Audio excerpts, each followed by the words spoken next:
Ladies and gentlemen, boys and girls, my name is Clinton, Navigator Bowman, and welcome to the Outerhaven Podcast number 66. That's right, double sixes are on the line. So we're 1 6 away from dragging ourselves to hell. Let's leave it at that. No. You're going to hell. I'm not going to hell. you can go to hell for that terrible ass joke. What the fuck? Okay, y'all ruined this shit. God damn it. Now I gotta start over. No, it was great. No, leave it. It's fine. Give him a moment. Do it live. Leave it live. We're doing it live. There's no retakes on live. Let's go. We'll do it live. All right, Bill O'Reilly, relax. All right. Wow, he just called me. Wow. Did you? Yeah, so Inside Edition jokes, man. Come on. So, again, I'm Clayton Navigator Bone. We're going to be talking about a lot of stuff. Crowdsourcing is one of the big things that is coming out in gaming now. We're going to be talking about that. We're also going to be talking about a lot of stuff going on with Reed Pops, ticket fiascos, talk about Supergirl, a specific Capcom game, and a specific practice that we really don't like in the podcast today. But let me introduce you to everybody else. We're going to start from the bottom up. We got a man on the West Coast. You salute our soldiers, please. Brandon, what's going on? Ain't nothing happening. What's happening with everybody? And how's everybody doing? I'm swimming in water. Swimming in water. I hope you're swimming in water. I mean, it's raining outside right now. Thunderstorm. Yeah, it's thunderstorming and flooding now. It's going crazy. It's 72 degrees out here. Shut up. I got the doors Lucky open. bastard. Relaxing. Man, be quiet. Yeah, just rub it in, bro. It was 80-something degrees earlier. You know. Also on the podcast, we got the man who works with Mr. Big E, Eric Small, in every tournament in Philly that you can get your hands on. Man, I wasn't even trying to put that out there, but okay. Yo, Mr. Holland, Nitro Cold Breath. Holland, what's up, man? It's been a long time. I shouldn't have left y'all. Yeah, I mean, I tried to fill your shoes, but them some big shoes to fill. Nah, dog, you can't hold the torch. Why pass it? Also, we got the man from Brooklyn, New York, the man with all the jokes and all the insight, Mr. Comics himself, Gabriel C/Lemaine. Gabe, what's up, guys? I'm all right, guys. All right, we also have Mr. William Cock, Shadowz 596. Shadowz, what's going on, bro? Yes, pretty much I'm the only diversity here. I'm the only yellow in the sea of black. And then on top of that, whatever the hell that means. And last He's but calling us bees. And last but not least, I want to say 1, 2, 3, 4, fifth black man in the podcast suit. He is the owner, the editor-in-chief, the founder. Wow. That's just. I'm humble and I'm just another guy. Just another black man trying to stay alive. Just call him the HNIC. The HNIC, of course, man. I've retired Shadow Haxer. It's just hacks. Just hacks.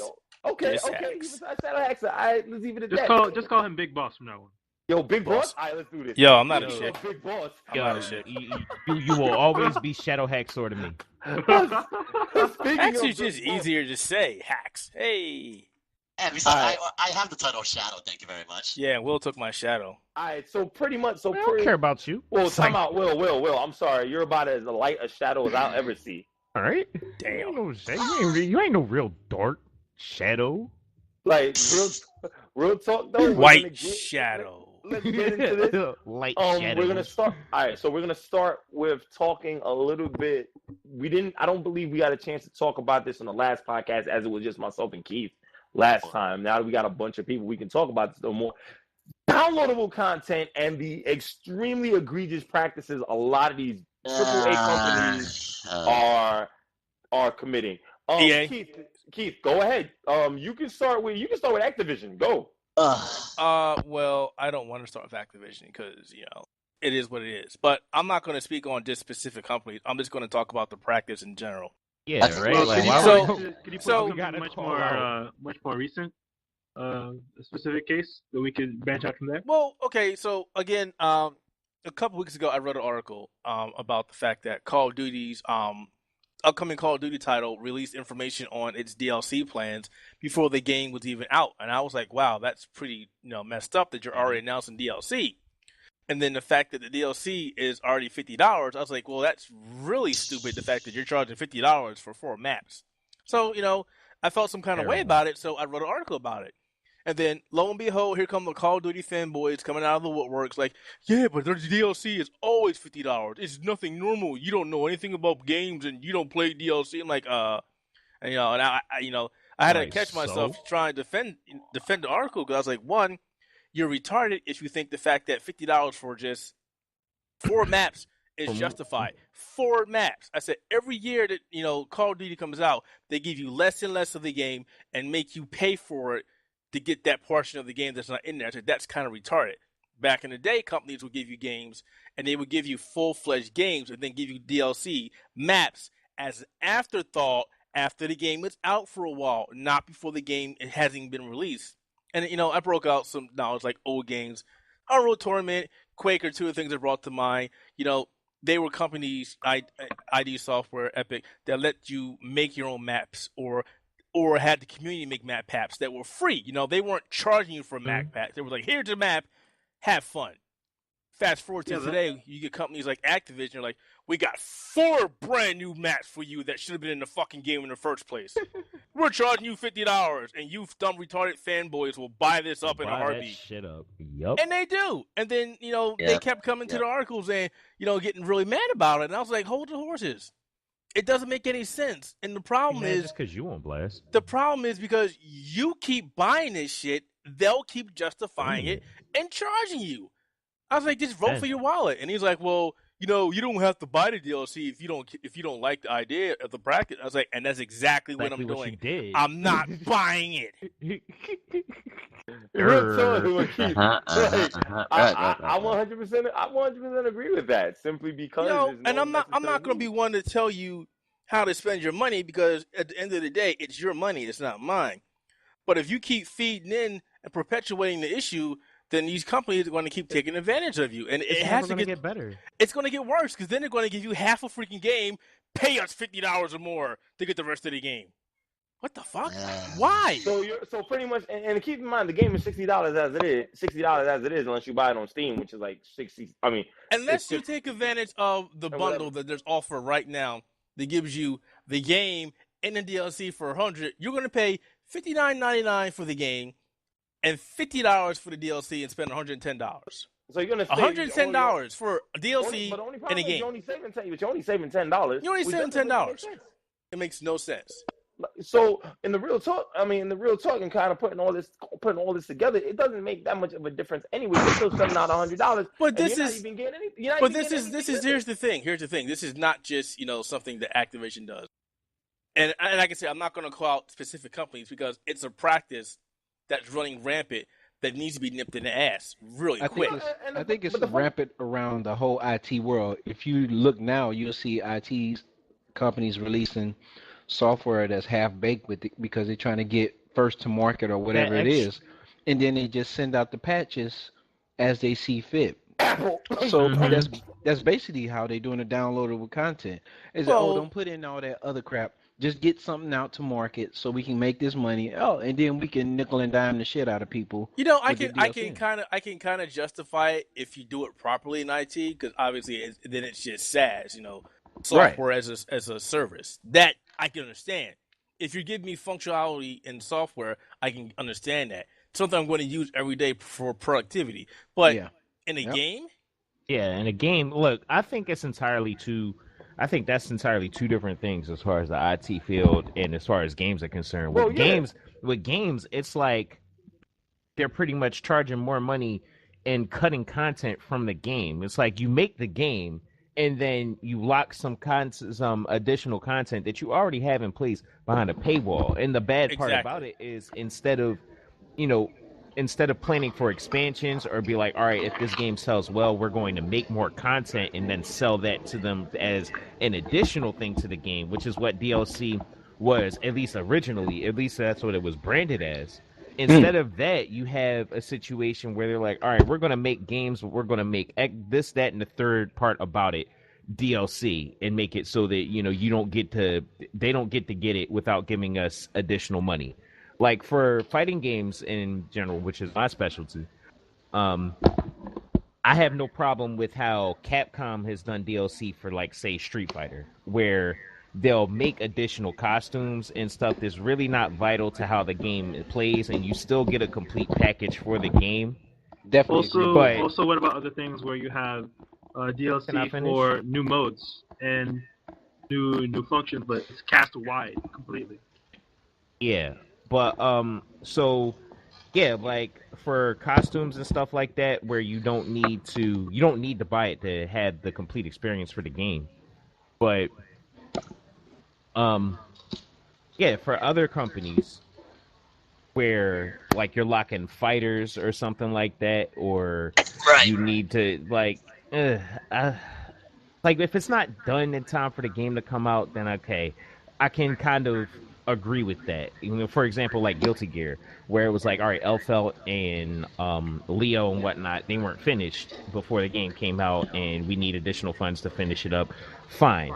But if you have it to the point where it's like, all right, we have XYZ and like we got this game, we got all these characters in place, but we're not going to give you we're not going to give you all the cast until you pay us additional money, like how it worked for Street Fighter Cross Tekken. That's where I really got a problem. I mean, listen, I'll give it to you. I'll even give you this one. I play sports games. I play wrestling games. I play UFC. I play these types of games where UFC, I mean, EA UFC pretty much only gave, 2 fighters for pricey downloadable content, which was like Royce Gracie and Bruce Lee. WWE 2K15, on the other hand, is like, okay, we got you a season pass of $25. We're going to give you we're going to give you new modes and everything with new costumes and new storylines with new costumes and everything.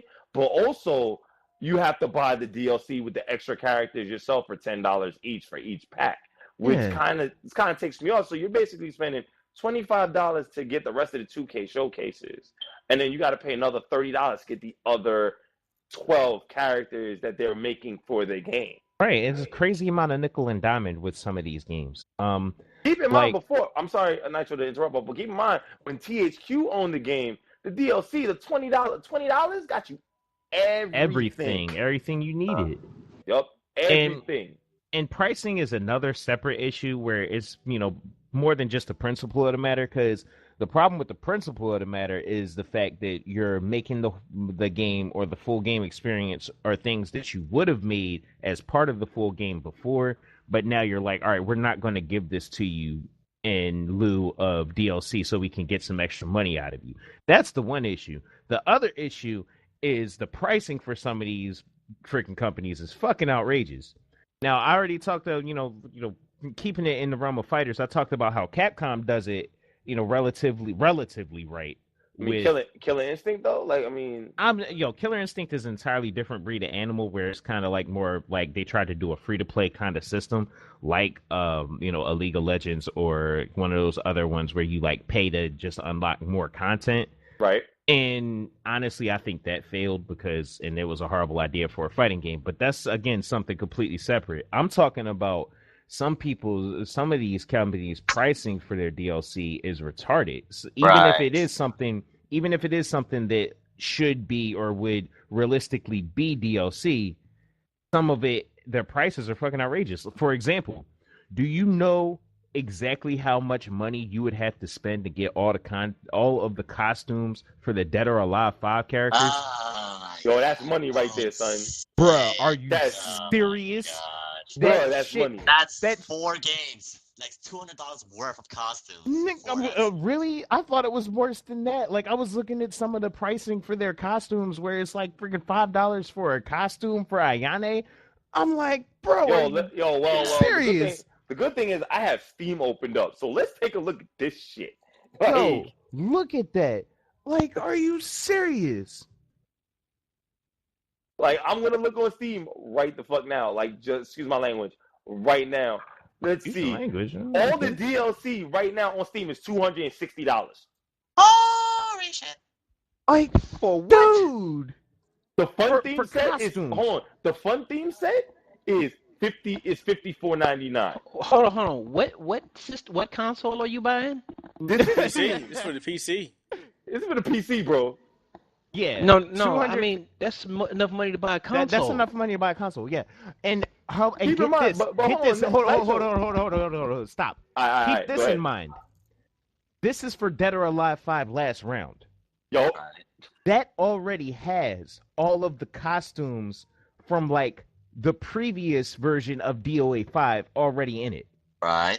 This is actually a re-release of DOA 5. a second re-release of that. Yes, like, Yeah, it's a second re-release of DOA 5. So it comes with a decent amount of costumes already on the game, which was not the case with the original Dead or Alive 5. So imagine if you're buying all the costumes from the original Dead or Alive 5 on top of all of this shit. and Nitro, I want you to understand. And this. it's only costumes. 54. No, there's one pack that's $54.99, son. $54.99. That's the 12 price of a PS4 game. 12 school uniform costumes, 12 pop idol, 10 nurse, 12 gate training gear, 11 maid uniform costumes, 12 police costumes, and 12 Christmas costumes. Like, are you serious? Yeah.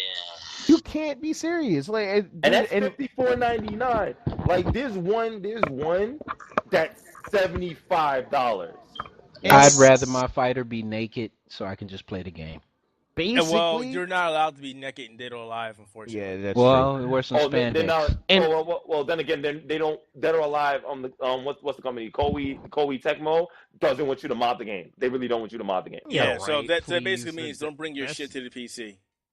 Well, yeah, basically, because now that it's on PC, you know it's already getting modded. Too late. So that's whatever. It's too late for that. But I'm not even talking about. It's not just Yeah.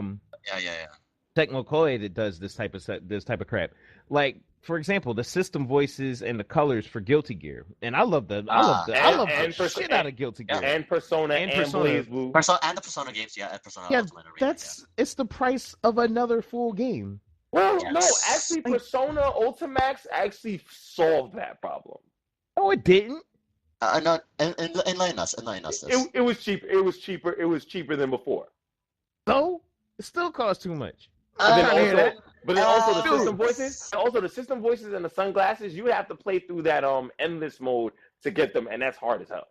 Yes, Well, yes, and that thing, I just want to say that because since I own it as well, those are things like it's more or less a pass for it. Like if you want to, Yeah, don't if want you to can spend the unlock work, it in game, sure. Like Sin, for example, I didn't mention Sin, Sin Keist, because you can unlock him in game. It takes a little bit of time, but you don't have to shell out money out of your wallet to get that character if you don't True. want to.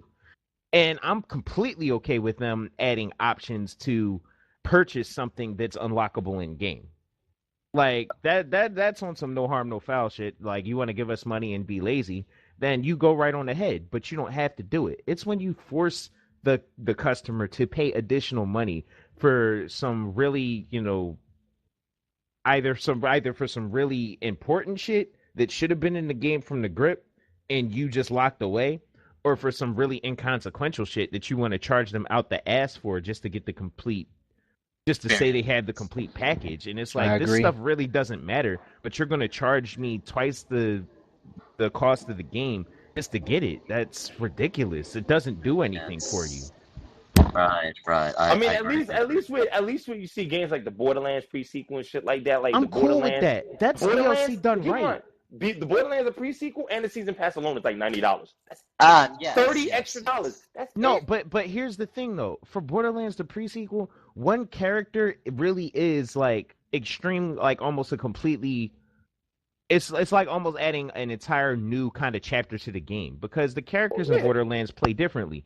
The DLC for Borderlands is done, of course it's not done as well as we would all like it to be as the consumer, but it's still done fairly well because the DLC is reasonably priced, where you buy the season pass, you get like 2 additional characters and like some expansion, expansion chapters of the story and all of that. So it's no less than like an expansion pack from back in the day. Like, I'm cool with that. It's when you just start doing stuff ridiculously where you're paying $60 for maps, where I'm just like, no.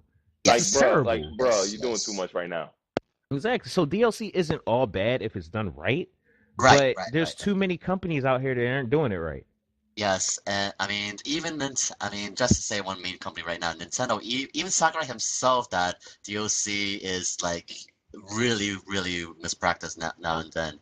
Yeah, and Sakurai says that shit, and Nintendo still fuck. Like the DLC for Mario Kart 8 was brilliantly fucking That done. was awesome. It was very well done. That was well done. My stance is fuck Nintendo, so I don't even care. So, But part of the thing is that, like, you know, part of the thing is that DLC, well, in the way it's done in some companies, like, it shifts the way the dev cycle is now made, where, like, pretty much for some games, like, it never ends.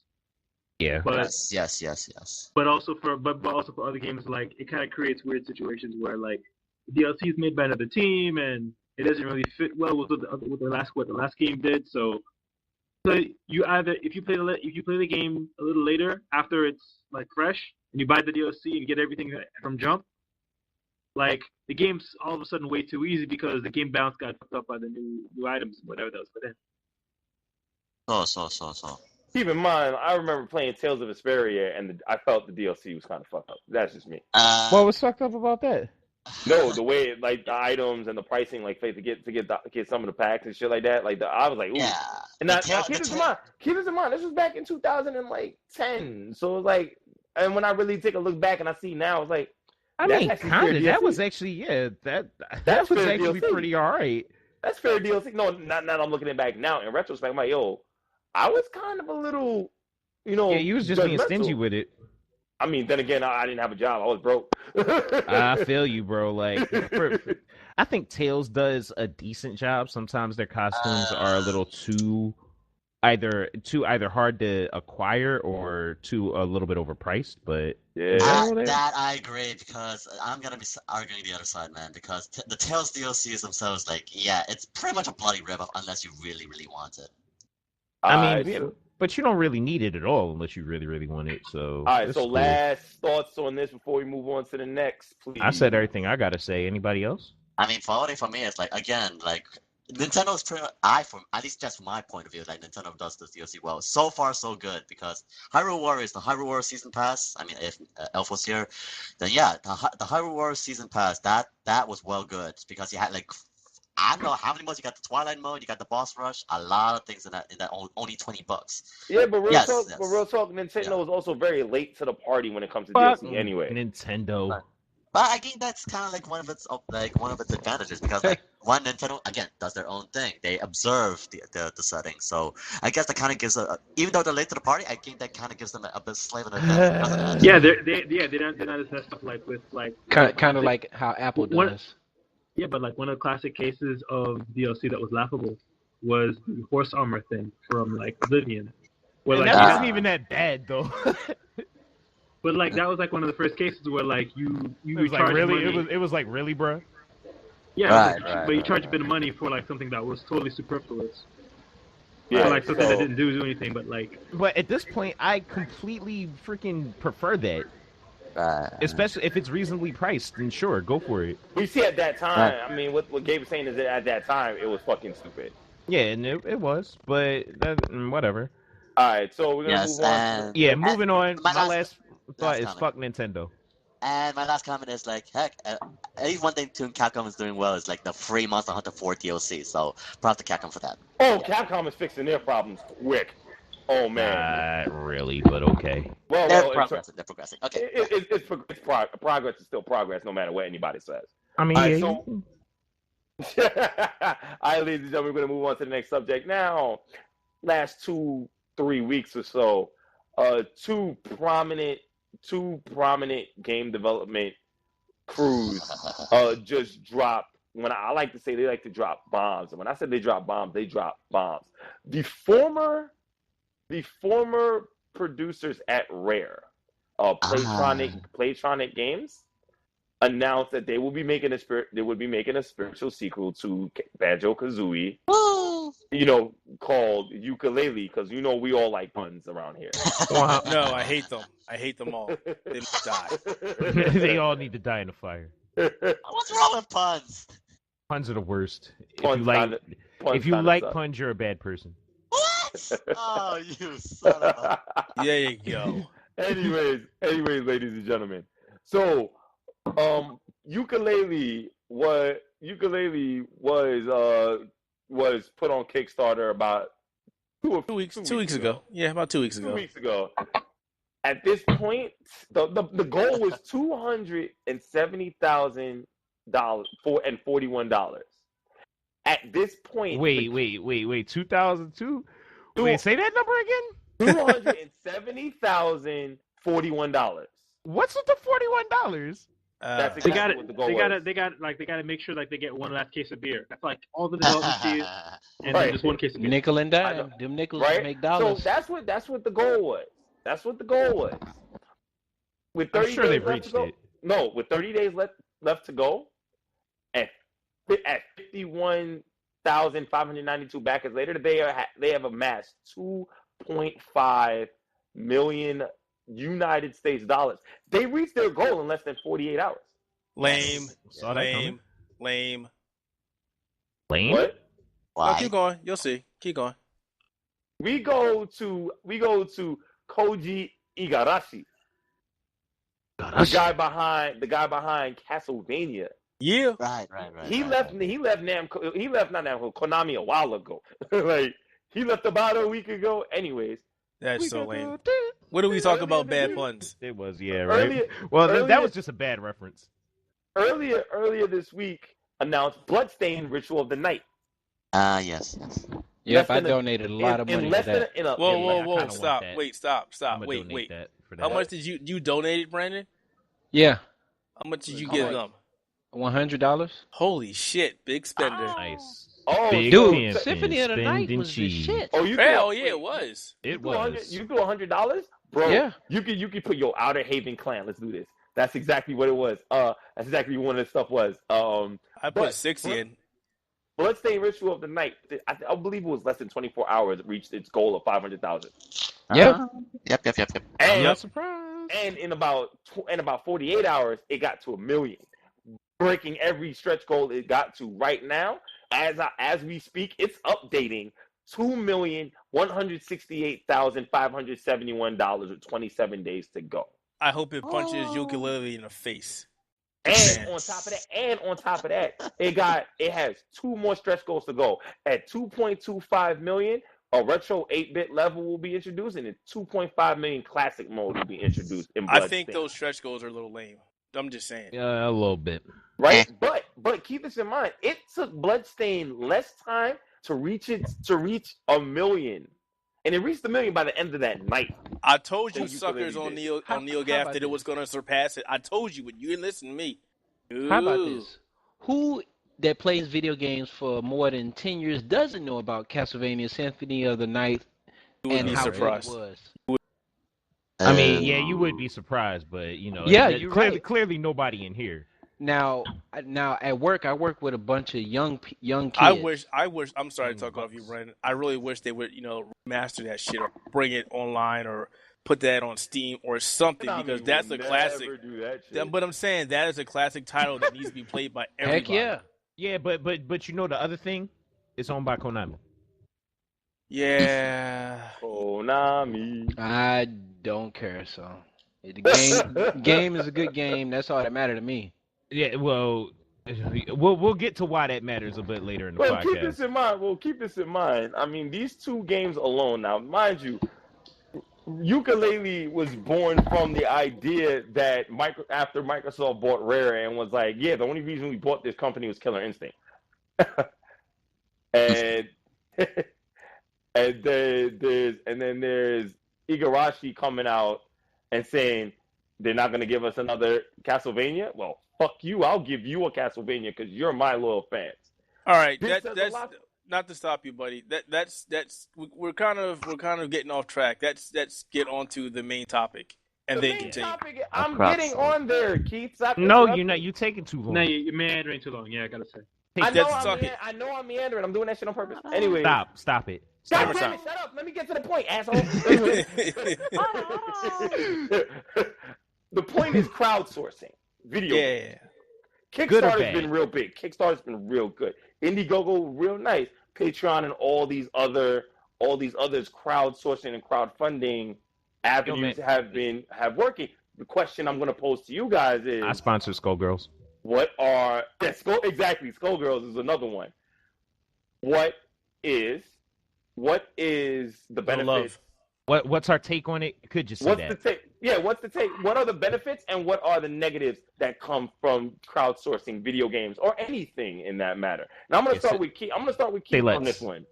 Well, it depends. It depends on the premise of the game that's coming out, the company behind the game that's coming out, and what their actual goals are.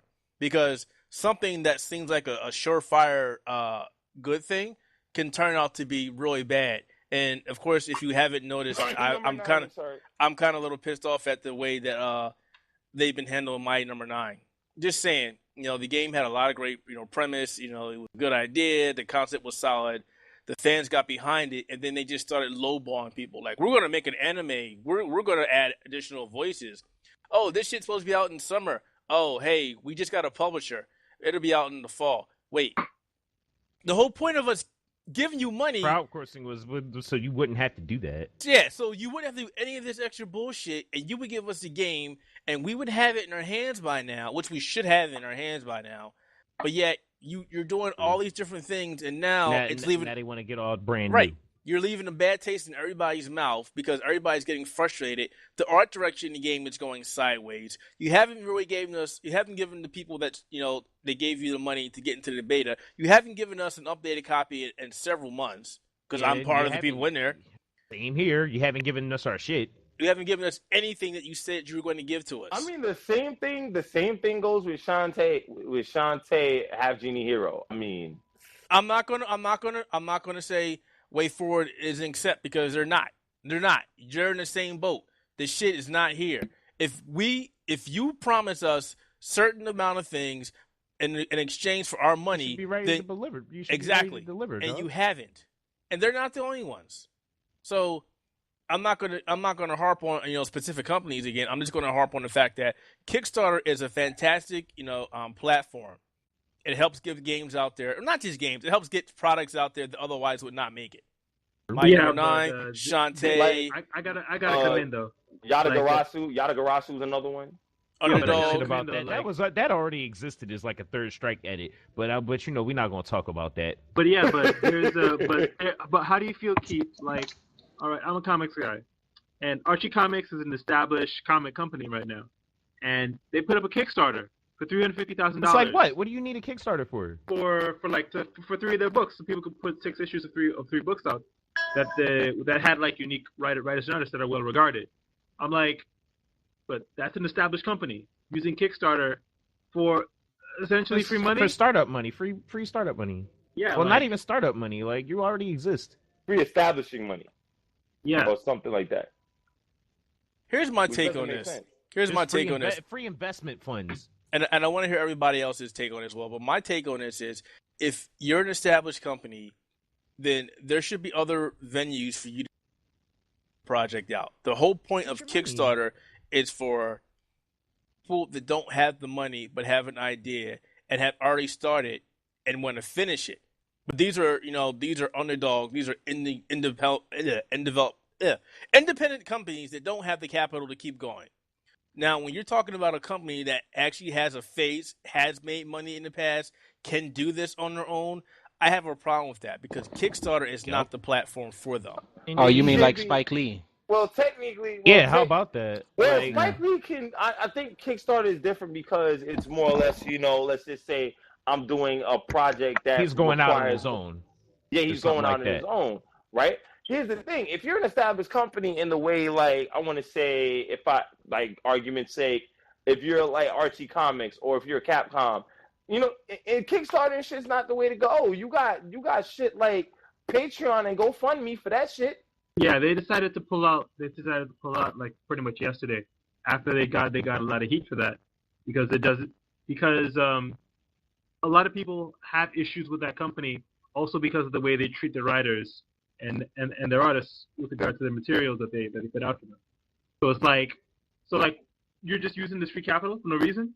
Like this is your zone, man. You can't use Kickstarter for this kind of thing. Anybody else? Yo, man. Hex said a lot that I needed. A lot that I wanted to say. Like my thing is, I see the good things. I see the pitfalls. Like I just don't like the fact that stuff comes out and people don't get their product in a timely manner. Exactly. a part The of Mighty me feels Nine. a part of me feels the other way about that because like with regard to things like game development, if you get, I mean, it's a really hard thing because like if you get like multiples of what your initial asking price is, because getting games made is an experiment. If they get multiples of the price of the price point made from people, like they have an expansion of the things that they want put in. And putting more things in gets more weird. With Mighty Number 9, with what you guys have been telling me, they've been putting all this other extra stuff where money's going in places where that doesn't even have anything to do with the game. Well, all right. See, here's my take on Mighty Number 9, and especially, I don't actually care about the extra stuff that they can do for with the money. That's fine, and I have absolutely no problem with that. But my thing is, for the stuff that we actually paid for, that you promised us, how are you doing all of this extra shit and being all extra when you haven't even provided us with everything that you were supposed to provide us with yet? The game's not out yet. We don't have like all of our swag that we paid for. Like, I put a decent amount of money into that game to get extra copies, T-shirts. Well, it's not about what I'm hoping for. It's about what I should expect at this point. Okay. At this point, you make us a promise, and you promise that you'll have this, that you'll have that you'll give us X, Y, Z, whatever. And if you don't actually deliver on that promise, instead talk about all these other additional things that you're doing with the money, then that's just that's terrible. Like that definitely will leave a bad taste in your mouth. Like, Yes. I've seen very good things happen with Kickstarter and the whole crowdfunding type of thing. Like I said, I'm sorry, but I put in for Skullgirls. I helped invest in Skullgirls and their DLC plan for Indiegogo. And and Mike Z and his team has been putting out additional content. I'm part of the beta. I get I get the characters, I get everything that I wanted in a timely fashion. We're both a part of the beta for that one. And I mean, he's constantly putting out he's new putting updates. in work. Even if you don't get everything that you think that you should get, you still see that he's putting in work, and that he's doing his job, and he's doing his best to do right by us. Like, point blank period. But then you look at companies that are already established trying to just make a quick buck off of people for the promise of giving them some sort of content instead of actually putting their funds in. That's complete bullshit. It seems to also function for another purpose. It seems to also function as like, okay, let's use this as a way of testing how much people are willing to pay for this kind of concept that our higher ups don't really want to trust. But no, that's the problem. We'll go back to Mighty Number 9. That was an afterthought after it was already funded. Yeah. Oh, let's do an animated series. We'll open it up and you give us more money. We just fucking gave you $3.8 million. Yeah. How much more do you want? Basically. And it's like, my thing is, how much more do you want without actually giving us anything? You haven't given us what you wanted. You haven't given us what we asked for. Actually, haven't gotten a T-shirt yet. I think you haven't got what we promised us. There's another game you could bring up with regard to Kickstarter that had that actually came out, that had issues after it came out, after it made way over its money. Broken Age. Broken Age. Yeah, Broken Age from Tim Schafer. Yes. Yeah, like one of the things is that like the game right here is like kind of hollow, even though it has like a whole bunch of star power behind a lot of voices that they chose for the game. But it's like, it's an adventure game. Why? You don't need this much, man. There's an issue with Broken Age, and it's not really so much to follow the game. I'm going to say it now because I played it and I actually enjoy the game. Yeah. It's the perception of people that play the game. Some people aren't satisfied with the game. Some people are. They delivered the content as they agreed. So I don't have an issue with that. The game came out, and that's not a problem. The expectations were fucking too high. Well, by people in a lot of ways. You banked on a big name, giving you something, and it's not the first time that this has happened. Because, listen, let me explain to you something. As much as we love Castlevania, I'm gonna be really honest. My expectations are low for Bloodstain. I mean, my expectations are reasonably low. I will tell you I'm this. leery. I will tell you this. I will tell you this. I saw the game footage and I was hooked. I was like, it looks really good. And how long is this going to take? My G, looks can deceive, and that's right. That's the Yeah, beauty Mighty of it. Number 9 look real good.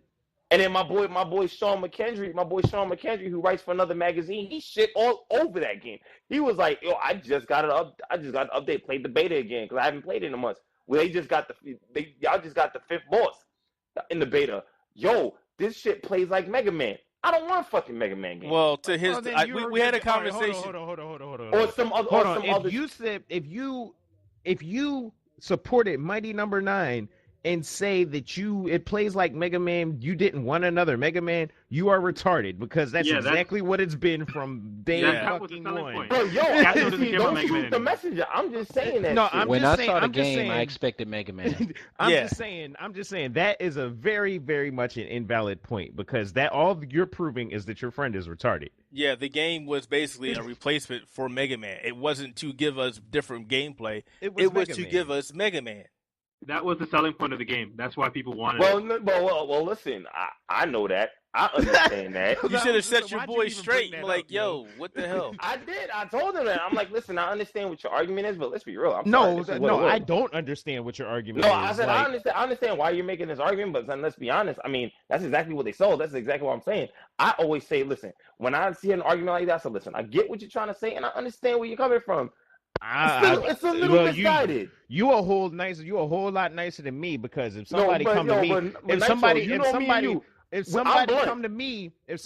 me and say and buy this new Street Fighter game or this new Madden game and be like, what the fuck? I didn't want Street Fighter or I didn't want Madden. I'm like, well, what the fuck you buy it for then? Like, you know, no, I don't get you. I'm blunt as possible. I'm blunt as possible about it. Now, I was kind of blunt with it. I was kind of blunt with it. I'm like, listen, man, but it's what it is. So it's right the fuck there. Like, I mean, there's not much you can say different. But people are still gonna make the argument.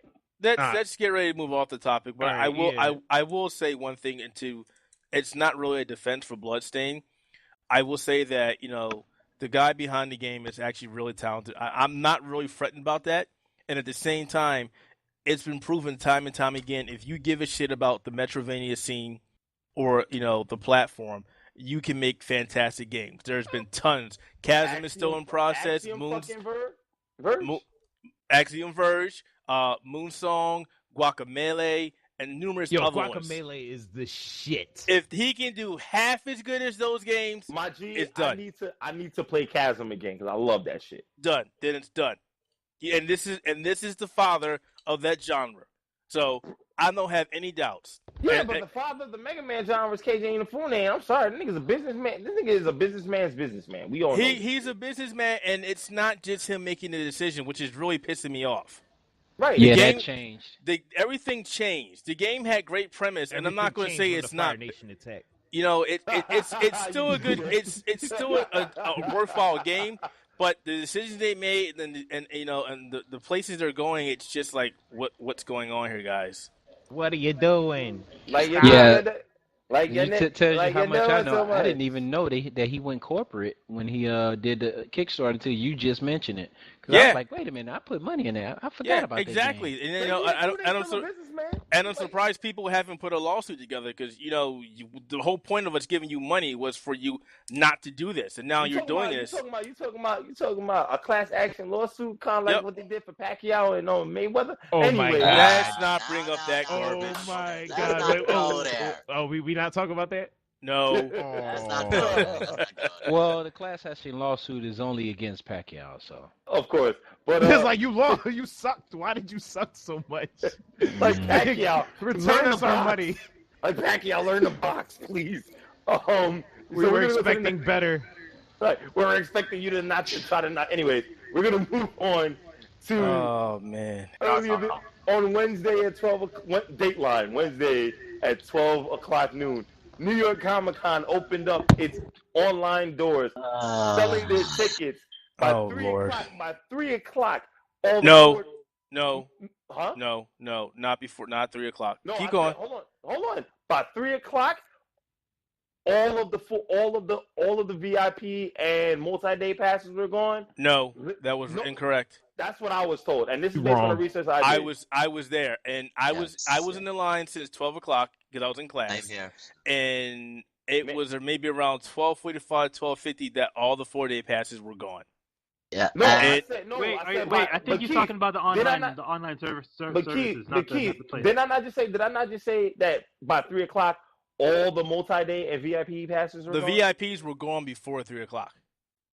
That's what I said. By 3 o'clock. Okay. Most of the semantics right here. Most of the 3-day and 4-day passes were gone before that. Right now, what the story about it is a lot of crashing. The server. Oh, crashing, hell yes. People We were there. People getting knocked. Hold on. Let me finish. People getting knocked out of the queue spots. Oh, the queue not even functioning like a proper queue because people never got numbers and this is all based on what I've talked to my friends who tried to get tickets for. Well, they're not okay. So let me break it down. There weren't any actual numbers. So what happens is, this is Repop's retarded idea, which is the same system they use for other organizations like PAX and shit. Which, by the way, it's going to be freaking retarded for PAX tickets. Expect the same shit. So basically, when you go into the site, Showtix, you're putting to a virtual queue. You don't get a no queue number. Nothing. You just said you're in the queue. Wait here, and when it's your turn, you will get a chance to buy your shit. Obviously, they didn't understand the demand for this. I don't understand why. It's Comic-Con. It's been getting bigger every year. Especially since last year, the same shit. Yeah, the same shit. Same thing. It just, it eventually, I'm just going to go off what happened to me. It kept sitting there and sitting there and sitting there and sitting there. And I'm like, is this shit even working? And I'm going on Twitter talking to people. And they're like, I'm just sitting here. And then maybe around 12:35, 12:40, people were like, okay, this shit's timing out. This shit is not working. What's going on? And everybody's going crazy. And I didn't see a single person get a ticket just yet. And I'm looking at my screen, and then lo and behold, hey, my shit timed out. And I'm like, did it drop me out of the queue? What the hell's going on? Yes. I also actually had a similar experience as myself. Like when I was on the queue as well. And then finally I did get to the screen where it's like, okay, buy your ticket. And I put my ticket in the cart. And then as soon as I went to, next, it's like, oh, crash, gone. And I'm like, wow. Fuck. What the fuck? And the bad thing about this is when you get your ticket, when you get to that screen, there's a countdown. There's a timer that says you must complete your transaction by this time or you get thrown back to the end of the queue. And I'm like, now let me give you. Now I wrote an article about this the same day, and let me give you a quote from a friend of mine. You got a fire truck outside.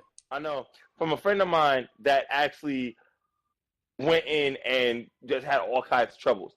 My friend Devin says, I was in the queue since 12 o'clock, got to the purchase page at 12:05, selected my truck tickets at 12:06, and have been getting 408 errors ever since. Yep. Oh my god. Yep. That was happening to everybody. And what makes it bad? Service like Ticketmaster or something. Well, what makes it bad? That would be smart. What makes it bad about the whole thing is, I don't even know if there was a limit because at that point in time, people weren't trying, but scalpers were buying their tickets. And I know they were buying their tickets because as this was going on, I was like, let me go to eBay and just take a look at this shit. And there's tickets already there. And I'm like, this some shit? Let's see. Yes. $2,025 for 2 Comic-Con VIP Ultimate Access. 2 VIP Ultimate Access. Buy it now at $2,150. Yeah, we don't need to go through the pricing, but they're there. Honestly, bro, once I had heard about this, if I had like my VIP passes or whatever, even if I was planning to go, I probably would have scalped them my damn self. Now I finally got my tickets, I had like maybe 20 something seconds left.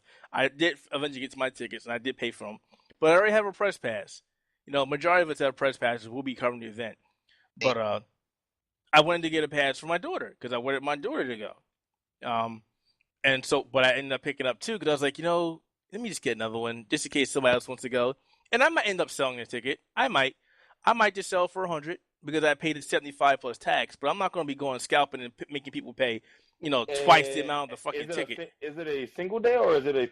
Why would I buy a single day? I don't know. If I'm he's going to be there all days, why would I'm he buy a single day? asking for clarification for the No, people I brought listening. 3-day passes. I would never buy single day passes. For the clarification Ah, of the lucky people you. listening to the Lucky, podcast. lucky. Thank you Yeah, very much. I would always buy 3-day I got you. passes just because even if I don't go Sunday, Friday and Saturday is where it is. I usually never go Sunday. Oh, yeah, it's very quiet, so yeah. Yo, son, that's the story of PAX East. Oh man, there was nothing. Well, I told you there Nothing was to do nothing on going to be Sunday? on Sunday. I would told you when Sunday I game, didn't go. I was out. Really did not. Dude, I was on that bus like 2:00 in the afternoon. I was back in New York The City. only at 5. thing that's worthwhile doing at PAX East on a Sunday is to buy shit that you didn't buy and check out those last panels. Everything else was Friday and Saturday. Gone. Right. Yeah, like Oh, trying right. to get an Overwatch. Never mind. Yeah, fuck that. But yeah, Uh-huh. but this discussion is just, the terrible state of repop system and the fact that, buying tickets like this shouldn't be this painful. And the fact that people, that went through this, some of the people also brought tickets to San Diego Comic-Con and they were like, this process was not as bad. So I bet, because from what I hear, and it may just be me talking, but San Diego Comic-Con do it a little better. yeah, well, it's not Yeah. ran by repop for one, Substantially. so there's a better system in place. But then also San Diego Comic-Con understands the demand of its own convention Yeah, 'cause every it's year of freaking how big the huge. shit get. Yeah, the Like it's the convention center is biggest huge. it's the biggest comic convention in America. Yeah. That can be Yeah, argued but now. if you look at it though, New York Comic Con, which is perhaps the getting biggest Comic Con on the East Coast, is getting their numbers. It's not a small affair by any leaps Not and at bounds. It wasn't small when back in 2011 when we first went. No, and the numbers Dude, have been it wasn't doubling. small- It wasn't small in 2010 back when they still had. It was Anime crowded Fest. as hell in 2011. Yeah, And Anime Fest Anime Fest. was yes, still Anime there. Fest. Yeah, no, Yes. it was not small. Even though Anime Fest was confined to the basement in a small corner, but Oh, anime kids got to go cry in the corner. yeah, pretty much. Yo, hey, I at least got to see one thing. Well, okay, let me stop for a second. I just wanted to go back, not to derail the conversation, but just looking at numbers. So I was looking at the wiki, and the numbers for the last Comic-Con last year, obviously, attendance was 151,000. 151,000. Okay. 51. Yes. Okay, Damn. now look, San Diego Comic-Con, they didn't update it for 2014. They had it for 2013. It was 130,000. Dang. No, obviously a year or two is going to be a Huge slight difference. fluctuation in numbers, but 151,000 people in the Jacob Javits Center. That is not That's a small too number. fucking small. The what's his name? The fucking Javits Center is way Yeah, too the small venue is for way that too small. many fucking Yeah. people. Keep this in mind. The first Comic-Con. Actually, no, stop. In I'm sorry. 2006? Clint, I'm sorry to stop you. They updated. There's something up here updated. So in 2014, New York Comic Con attendance reached 151,000, surpassing San Diego Comic Con to become the largest comic book convention in North America. So New York Comic Con, as of this date, Is bigger. is Yes, bigger than it's San bigger, Diego yeah, Comic you're Con. right. I remember that. You're right. No, Yes. but what I'm saying is keep in mind the first Comic-Con was only 33,000 people, and this was 2006, bro. Yo, straight up, no joke. 2010, 96,000. Think about that shit for a minute. Oh wow! So apparently, San Diego Comic Con can't get any bigger. It can't get any bigger because it has to have a A self-imposed bigger venue. Yeah, That convention That's center the problem in San with Diego freaking is huge, Javits. man. it's saying it's capped at 130,000. Yup. Yeah, they did. Again, they're doing it smart.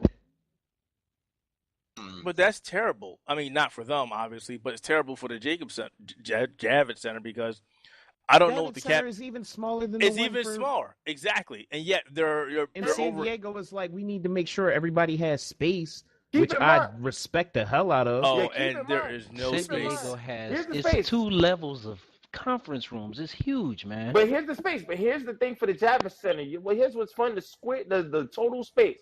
The exhibit hall floor, square feet, 840,000 square feet.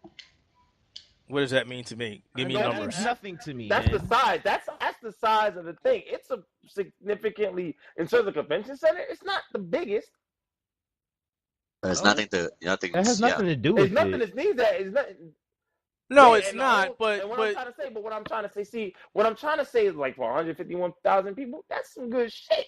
No, it's not. Well, put it this way. Yo, it's you can say that looking at the numbers, but if you've ever been there, I've been there, my dude. No, What we're saying is, okay, so we want to know is, okay, there's a math formula for this. So what is the total capacity for people? And what is total capacity for people? That square foot is not all standing area for people. Right.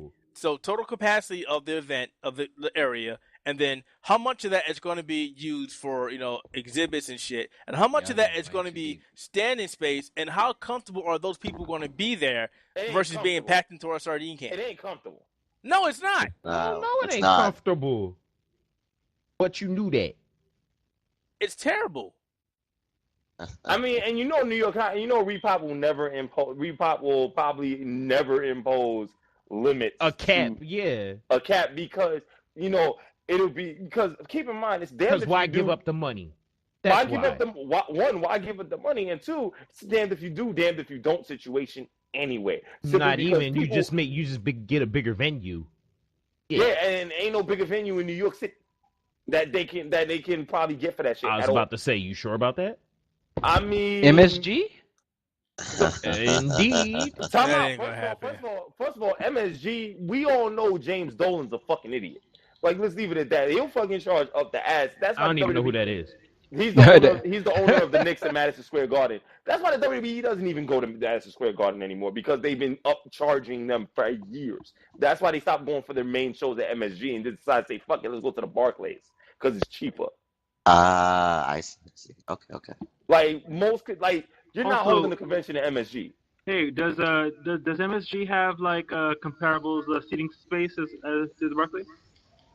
MSG's not good for my health. MSG's bigger than the Barclays. Oh, okay. Yeah, MSG's bigger than the Barclays. Okay. MSG's huge. MSG's like the biggest place. Yeah. In New York. Like, and on top of that, like Madison Square Garden. I was talking with Matt about this whole thing. It's like, yeah, they're not gonna move. They're not gonna move to they're not gonna put additional space at MSG because they want to stay as close to the Javits as possible. And they're definitely not gonna like NYU could have been another spot because they have an extension for that shit. But it's still kind of far. I mean, I guess, but if you're traveling anyway, then whatever. Like NYU but then again, it's Manhattan, so getting through Manhattan is a fucking pain in the ass. Like, I mean, look, having especially a convention with all the events that you had split up between whatever two buildings that you had it in. Having a convention in New York City is a pain in the ass in general, dude. Like, it doesn't make for real, having a convention in New York City really doesn't make the best kind of sense anyway. You're right. Yeah. Also. Because if there was the only other convention center that I know, and it's a smaller convention center, it's up in White Plains. The Westchester County Center. It's tiny. Well, end discussion is that it was terrible trying to buy tickets. Unfortunately, everybody who wanted to go to the event weren't able to get tickets, and probably aren't going to go unless they pay out the ass for the scalpers on eBay, which is bullshit. Repop needs to address this terrible system and fix this shit before PAX East tickets go through. Or I will be highly upset and will probably go kill somebody. Well, hurt them badly. Awesome. And ladies and gentlemen, you did not hear that on this podcast. The thoughts of hacks do not. No, it's bullshit. You shouldn't do that, and there should be some kind of verification system for the fans. I agree with that. The funny thing is, you know what their verification? But we gonna cover our ass and say that hacks ain't really trying to kill people. You know what's funny? You know what the verification is? Oh, if you see someone scalping on eBay or some shit, snitch on a nigga. I will snitch on you. Fuck that. But what are you going to do? The damage is done. The tickets are gone. The people who've already got their money. The people that wanted to go can't go unless, again, they pay outrageous prices. And even then, bullshit. If they go and they find out, okay, that's the pass that I think, blah, blah, blah, this, that, and the third, then all of a sudden, oh, wait, shit. We can't go because the pass has been invalidated and they just opened up another thing. You know what you should do? You should reach out to everybody that's on your list who went last year and say, hey, do you want to go again this year? If you want to go this year, here's your private link. Go buy your tickets. You can only buy X amount of numbers, okay? Thanks, done. This shit. No, you know what? Fuck it. Repop. No, you can't do that. And you know why, Hacks? Because we're not getting our money. Do that? Because that would be smart. No. Logic. Oh my God. No, but real talk. I mean, I think at this point, as big as New York Comic Con is, I think they need to put a hard limit on the day on the convention. Like they really need to put a hard attendance limit because it'll That's eventually why get to the San point. Diego Comic Con does it. It'll get to the point where it's a fire hazard and some shit's gonna happen. Get to the point that it's a fire hazard or it's already a fire hazard. A fire hazard, probably. Yeah. And their justification is that all these people are not I going mean, to be there at once. I mean, there is an existing like, what is it? There is an existing cap like that they have for the building that's set by the fire code for maximum occupancy already. But it's like, how many tickets are they offering in total this year? That's the thing. I can't tell you. They can't tell you because they don't tell you. They don't tell you. And on top of that, watch they didn't even give us a date for the Midtown. They only tell you after the event. You know what they sold. Like San Diego Comic Con, we know hard facts that they can only sit 130,000 people in there. We know that. Keep in mind, there's still another 2 rounds of ticket sales to go at Midtown Comics at an undisclosed date and a special edition this June. There won't be many tickets. There won't be many tickets. And the fact that Midtown Comics is the quote-unquote only retailer that sells Comic-Con tickets is still dumb. Because there's other comic book stores around. They did it last year and the year before that. Yes. There's other there's like Jim Hanley's and shit. Like, come on, son. Really? I would love to know the maximum capacity for the Javits Center, but that's enough about that. Let's go to the next battle. Next topic. For those Get ready for the next battle. I'm so fucking jealous. I want to play Tekken now. For you DC fans out there, Kara Zor-El is getting her own series on CBS. Gabe, spit the knowledge, my man. Yeah, God. Yeah, CBS is giving. Yeah, CBS is giving I think we caught him sleeping. Supergirl her own series on.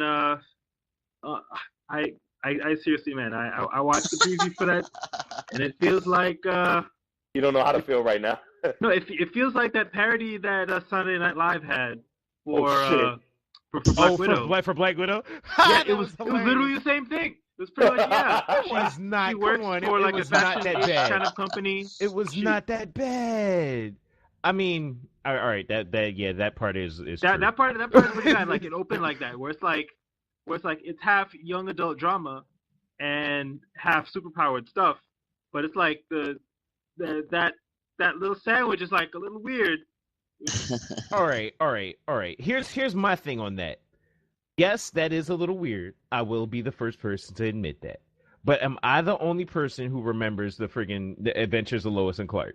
Nope. Yeah, I remember. I like that show. Yeah, I like that show too. Like it's pretty much the same shit though. It feels like that.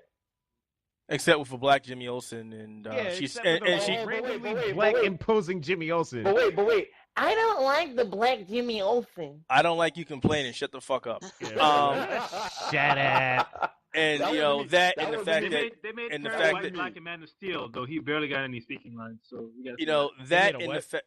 Go ahead. Perry White is black in Man of Steel, the movie. Yeah, he didn't but he do barely shit. got any speaking lines. So there is that. Well, I didn't even remember that because I had more than enough this? issues with Man of Steel that nah. Yeah, because he was like he told Lois Lane the one thing offhandedly, and then the rest of the time was kind of super 9/11. So it's hard for you to remember what's going on. Sorry to interrupt, guys. Do you want me to tell you now, Keith? I know you said you wanted to know. I don't want to talk about that chick or give her any airtime on our show. So no. Not that. I'm talking about you wanted to know about the capacity of the Javits Center. Are you still on this? Yes, sure. Give it to us. Give it to us. Apparently the capacity for the center is about 85,000 people. No, that's old numbers after the expansion, not with the expansion. New wing. With the new wing? Let me try to find that out. Continue. It don't matter, man. Yeah, it doesn't matter. We're talking about Supergirl now. Because now it seems to be in the branch of Alan McBeal with superpowers. Oh shit! Oh, you're doing too much, man. Come on. I don't want to be like. I want to go down hard. It seems like a rom-com. Right there. She's in the show. She's in the show. It does seem like a romantic comedy, man. I mean, it does. It does. But like I said, Lois and Clark, man, Adventures of Superman. It's pretty much the same shit. I can't even. But time out. My nigga said Ali Mobile with superpowers. I'm sorry. Oh, what? I'm done. Well, I don't know. For me, when I first saw the trailer, I just got the whole vibe of just it's Ugly Betty. I don't know. Yo, what? Yo, Betty. y'all are going so ham. Yo, Betty LaFaya. Oh, damn. Ugly No, Betty. it's partially because like the way it's packaged is like it's half bog standard what they usually do for a female oriented show, and the other half is like and then she'll go Supergirl. then she'll go use the superpowers and fuck somebody up like because the other super shows they don't seem to have that kind of balance in that way. It makes it seem a little weird. I mean, all right. Granted, but here's my thing. That is kind of a staple for Supergirl anyway, where, you know, she has this whole issues of trying to fit in as a relatively normal, relatively normal young woman in, while being one of the last Kryptonians. And it's different, and that whole thing, I don't know. I see how the angle could work because with Kara Zor-El, it always has been a different kind of angle because she didn't grow up on Earth. She grew up in, actually in Krypton. Yeah, and I know that pretty much because she's one of the Superman characters that people don't pay as much attention to, in that Superman is iconic, and every time you make changes to him that are very deep, people are very aware of that. For her, she has a lot more leeway. So, like, in her character history, she's been able to have a lot more mistakes. Yeah. Or change a lot. I would be though usually, it's been in the context of she's like a teenager-ish, and here she's like early 20s or like 19. Yeah, it still doesn't matter though. Only thing I'm gonna say, I actually did enjoy the trailer. I thought they were pretty decent. I wasn't basing it on any kind of romantic comedy. I was basing it off the fact that, A, this is Supergirl. We haven't had anything on Supergirl since forever. It actually looks like it's going into a decent direction. Oh wait, but yeah, outside of anything from just Supergirl since that animated movie, yeah. But the animated movie was alright. The thing that's really bugging me, and not the black Jimmy Olsen, because who the fuck cares? Diversity is the shit. But she's going around, hey, I'm Supergirl. Hey, watch this. I'm Supergirl. Wait, what? What? Why? Why are you doing that? Yeah, why are you revealing that to this random dude? That was the only thing that was huh? It feels like they're giving her another dynamic where it's she doesn't know that she shouldn't realistically. No, you shouldn't. I think they want to throw away the whole they want to identity throw away type the obvious stuff of I got a lot of my friends all the time and she's not really trying to hold the secrets and shit. And honestly, you don't need that. There's enough about Supergirl. I'll be perfectly honest with you guys. I find Supergirl way more interesting than Superman, but maybe that's just me. As a character, I know that she's been able to have a lot of really good arcs, or sometimes they've changed her really, really drastically in comics. Where it got weird. You know what? Only thing I want to say is I would love to see this progress, and maybe later on, maybe, hopefully, maybe, really, hopefully, maybe, Power Girl. Yes, please. Power Girl? Yes, please. Power Girl how many times has Supergirl died? I guess an older woman.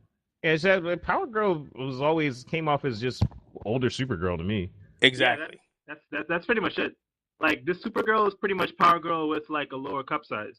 That's kind of basically. Not gonna lie, Power Girl has all the same issues that she has, except she's an older adult woman. So mid-20s to 30. That's about it. Call me a pig if you want. I appreciate the boob window. Hence why I want Power Girl, please. You're right.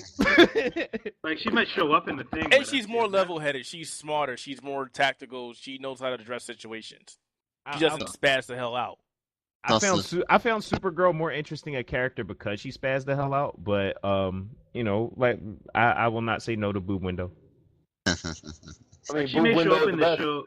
She may show up in the show if the thing lasts long enough. Yeah, if it doesn't get canned, that's the thing. I'm gonna wait and binge watch it when it's over.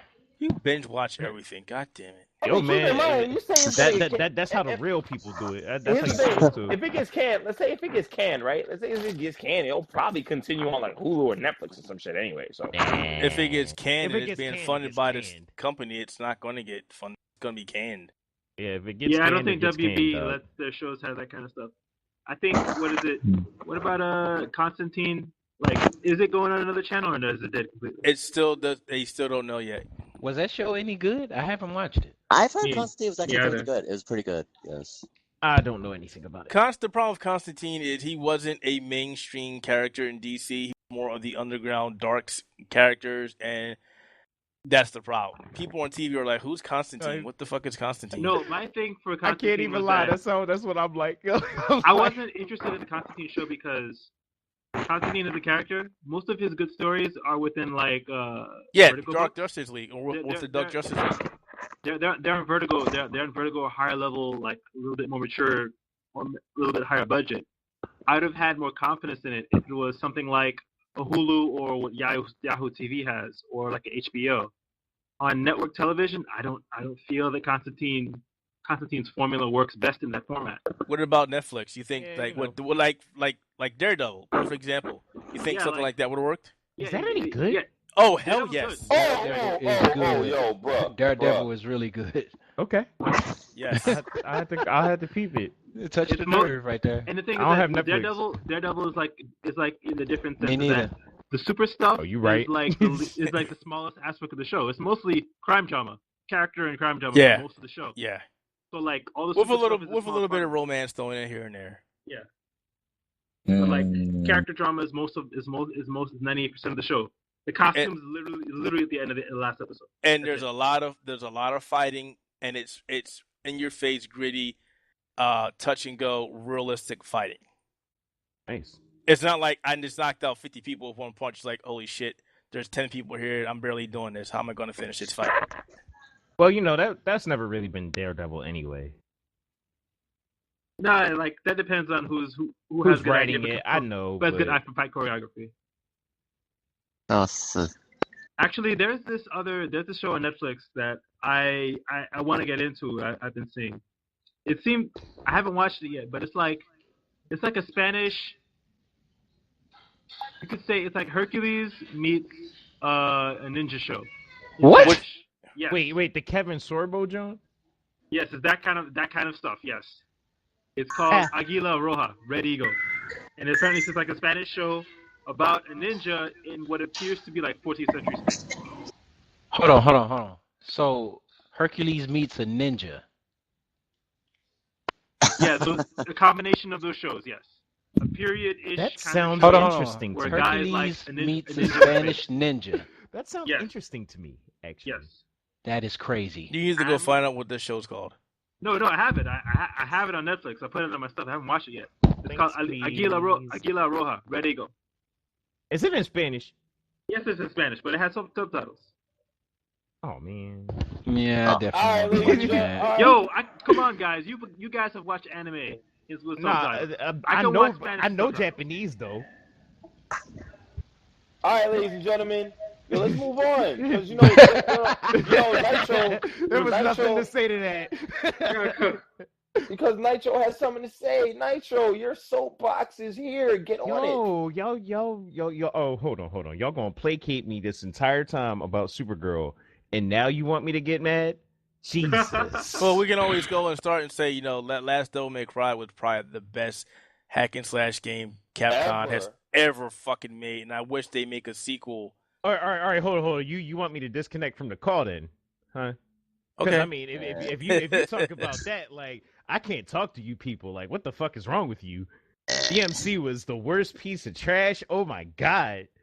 Like, please don't remind me of this game. Jesus Christ. Anyway, on the better thing, Virgil, I need more power. Yo, DMC 4 is coming out, and I will buy that. I will buy DMC 4 is coming out, which is funny because that came out like what 10 years ago now. Yep. 10 years About ago. yes, So- yes. No, Yeah, almost. yeah, 10 not years quite. ago. Not quite. No, like no, 8 years no. ago. Yeah, about 8 years ago.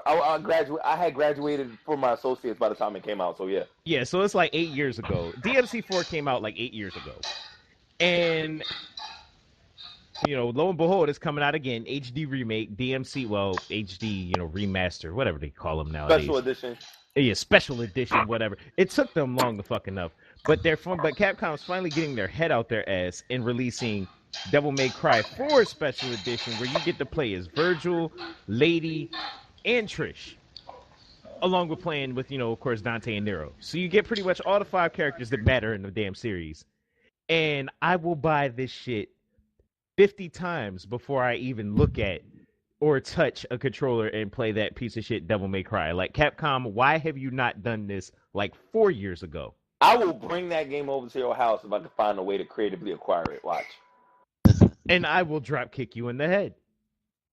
See, the black on black violence gotta stop, man. Come on, son. Then don't you bring that piece of trash into my house. Like, the one of, I think that's like one of the second probably most egregious mistake that Capcom had ever made. Oh, I thought it was Street Fighter Cross Second, which was the main one. No, that's the third. What's the first? Really want me to say it? Say it. Heck, you already know, don't you? Yo, canceling Mega Man Legends 3? Oh my god. Man, talk about trash.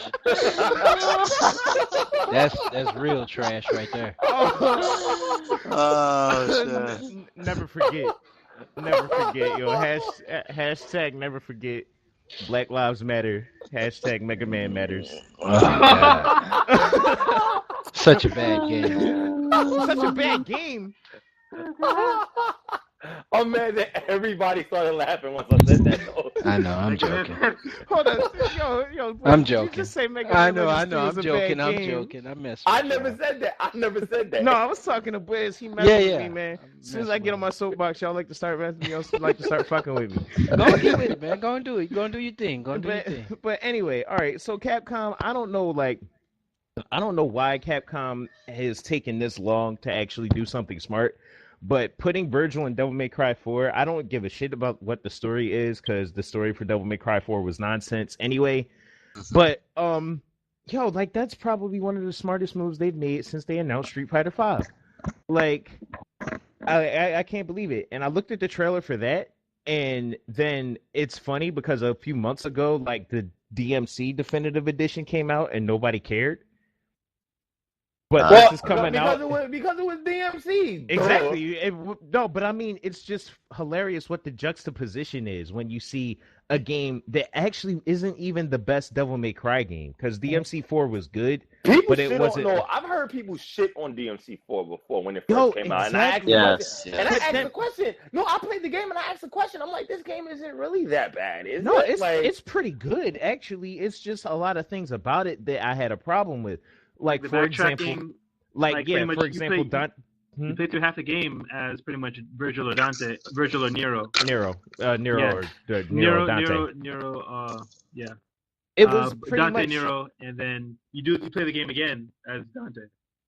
Well, yeah. But like the whole problem with DMC4 initially was the fact that you pretty much go up like one side of the game as Nero, and then go back the exact like opposite way as Dante.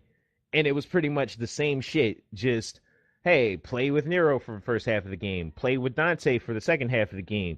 And the second half of the game was shorter than the first, and Dante was by well and far a far better character than Nero was. Like, I thought that Dante had more attack options, but Nero's thing with his hand allowed for like way more damage. All right, but that's not the point, though. The point is the DMC was never about tactically dismantling your enemies. It was about doing crazy ass combos and doing things in the most stylish way possible. And that's always been kind of the point of the game. Yeah. And ever since, and like basically with Nero, sure, he was able to do a whole lot of damage, especially if you mastered the mechanic for like revving up his sword, which was a cool mechanic, even though it was retarded. But even though it was a cool mechanic, he wasn't very flashy. Like, he just had a grab. He could grip people up. He could, slam them down, and had real he had strong attacks. But at the end of the day, he was pretty bread and butter. It wasn't really anything too much that you could do with him, no stylistic variations. Then you get to play with Dante. And remember, they were like, hey, remember the whole styles that you had in Devil May Cry 3 where you could only pick, like, I think it was one? Yeah, you can only pick one of them at the same time? Yes. Yeah, how about we just give you all of them at once? And let you switch them on the D-pad? So Dante could do crazy shit. Like screw more damage. You could do so much. You had so many options with Dante that you could take on a fight pretty much however you wanted. Switch on the fly, combo from trickster stuff to swordmaster to gunslinger to, and if something's about to hit you, royal guard. It was crazy, but all Dante really did was kind of like a boss rush type of thing, and then it was the end of the game. So I couldn't understand why people were kind of underwhelmed with the game. Hell, I was one of those people. And then that piece of shit DMC came out, and then I'm like, oh my god, I wish Devil May Cry 4 was here. It's really a sad state of affairs when. Nah. Hold on, no. This is no. You know, now that you say that, it makes me think that Capcom was actually smart and purposely. I know, that shit. right? It's a sad state of affairs, but you think that shit is planned out when they're like, all right, we're gonna release ass for like 7 years. So people will look back on our mediocre shit and wish for that again. Because that's pretty much what happened. No, that's pretty much what a lot of fucking people do. I'm sorry. Look at Battlefield 4. Look at Battlefield 4. I mean, EA knows how to do that. Activision knows how to do that, man. That's why you think they keep releasing yearly Call of Duties. That by the time they get to that one really good one, they release a really mediocre ass, terrible. Wait, there was a good Call of Duty? When? The original Modern Warfare? Yeah.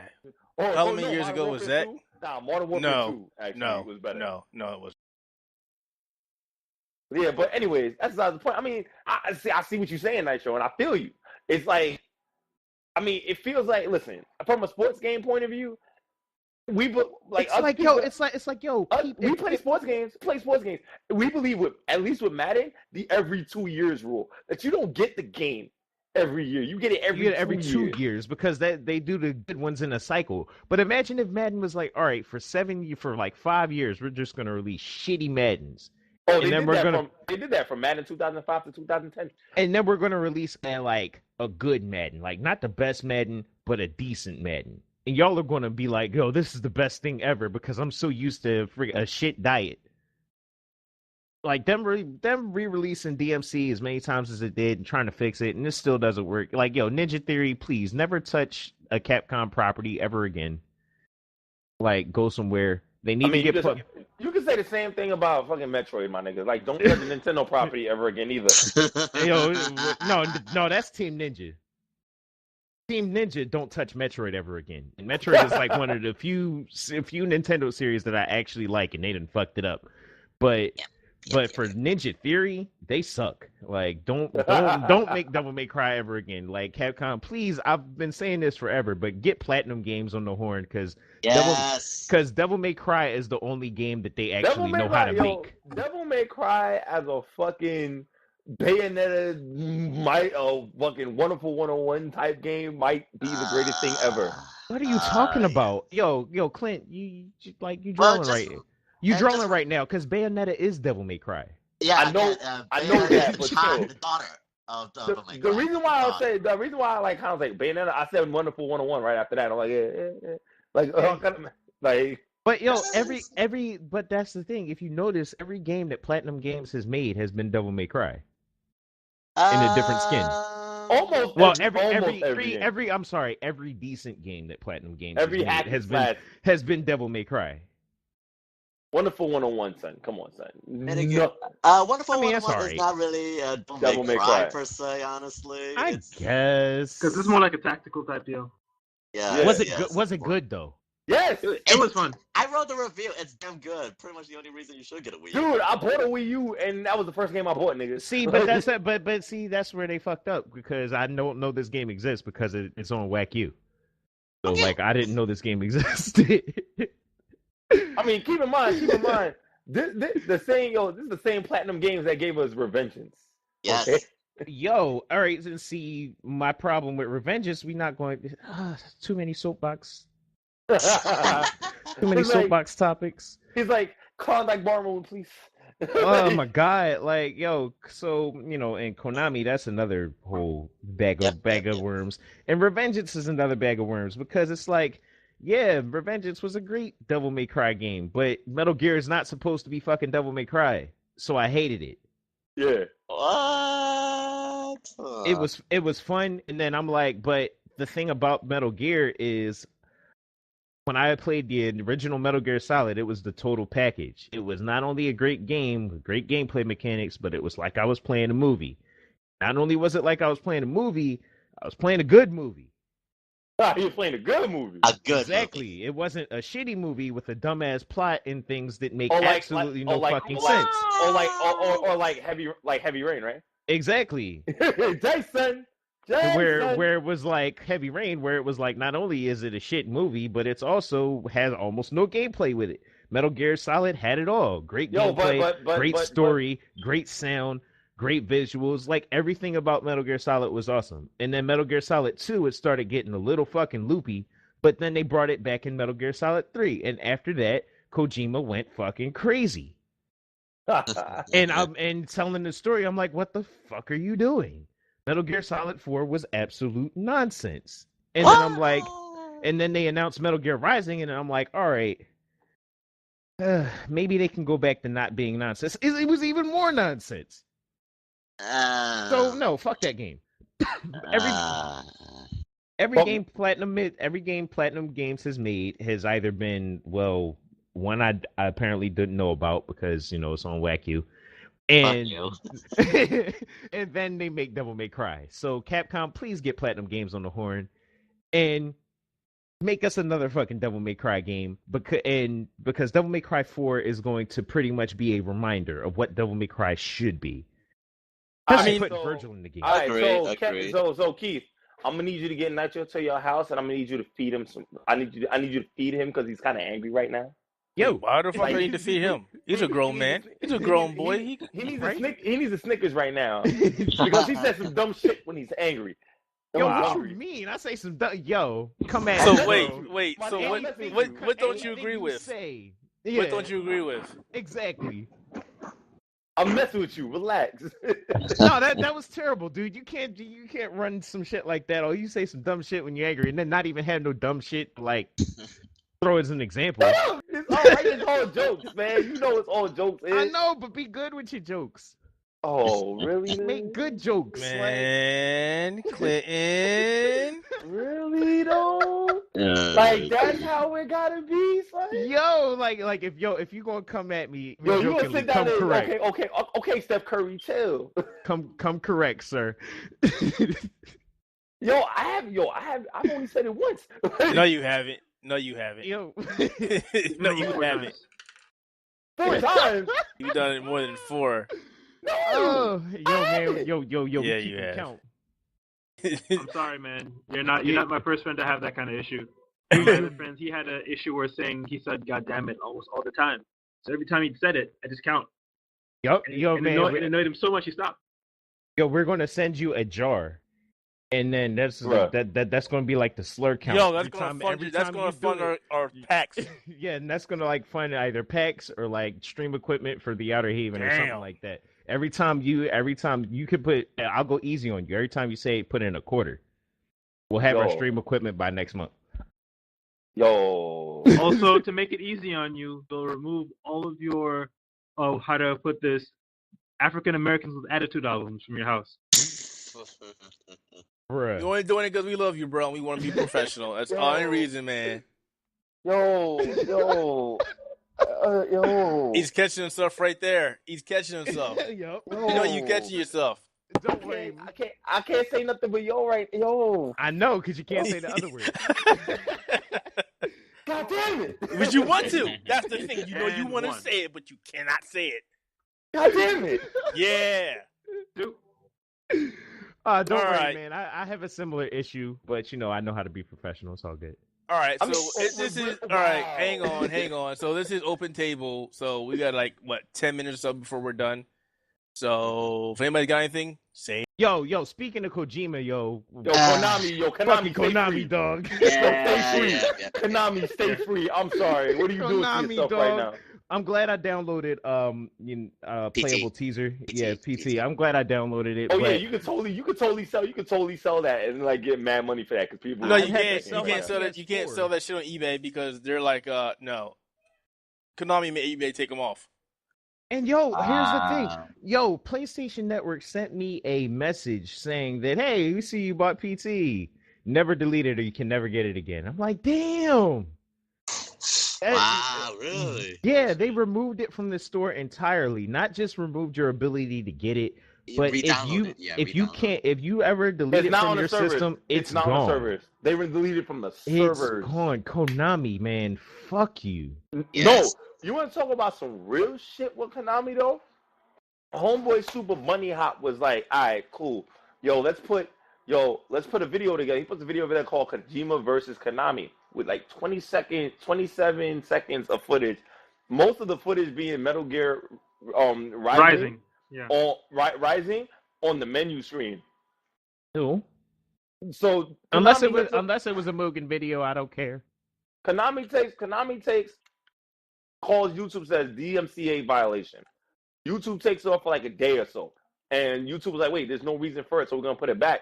Like, and they provided a bunch of quote unquote anonymous sourced stuff from Konami's meetings and emails and stuff like that, which anonymous sources we all know should be taken very lightly with like a big heap of grain of salt.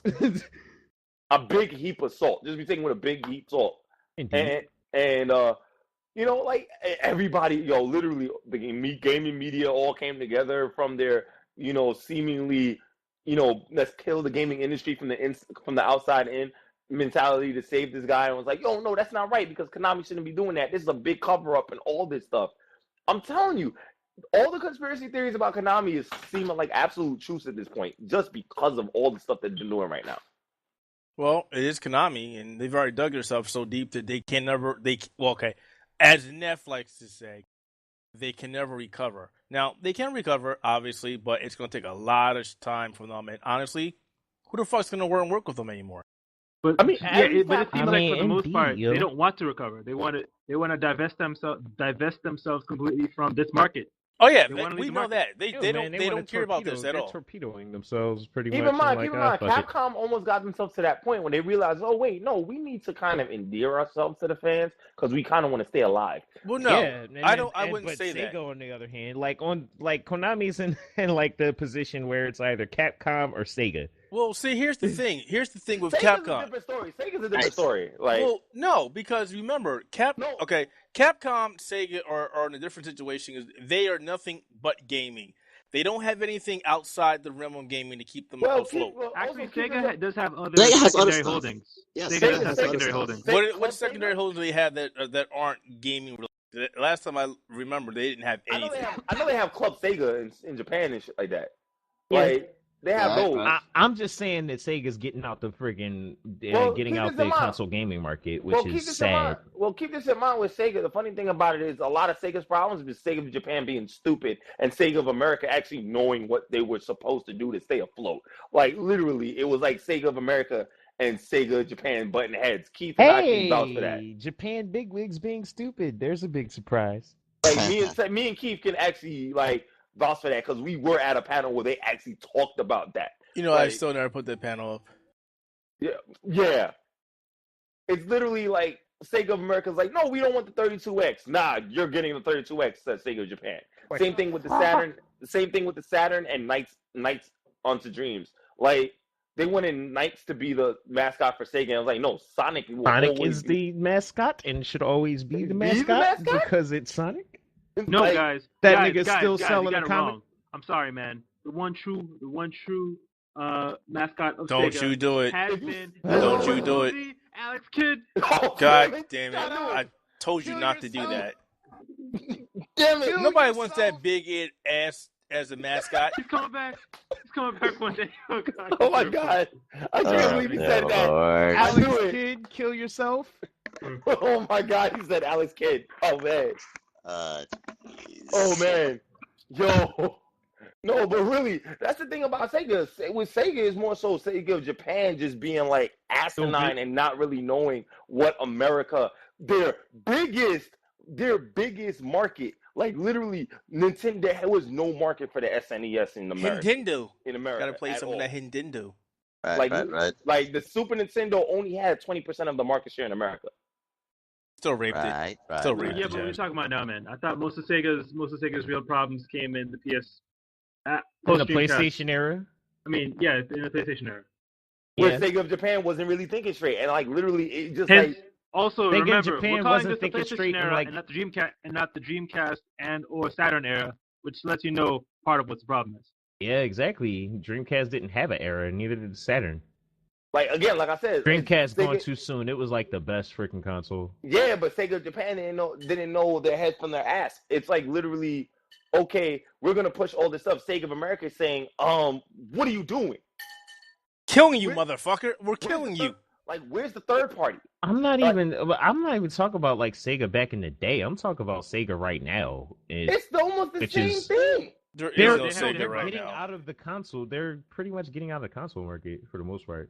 Yeah, I thought they weren't doing any in-house development. I thought they'd still like have the development done at keep in mind they're getting out of the console at market. other development houses. I Yeah. thought that Intellectual I property. heard that they were focusing on the mobile space. No, Where they They're- would here's get the thing. stomped. No, they're all focusing on mobile PC and the Nintendo. That's it. Don't say and- Nintendo. Oh, They're no, not focusing on Nintendo. Nintendo. They're not They Nintendo. they said no. They basically said, yeah, we're gonna keep Sonic games alive on consoles, pretty much.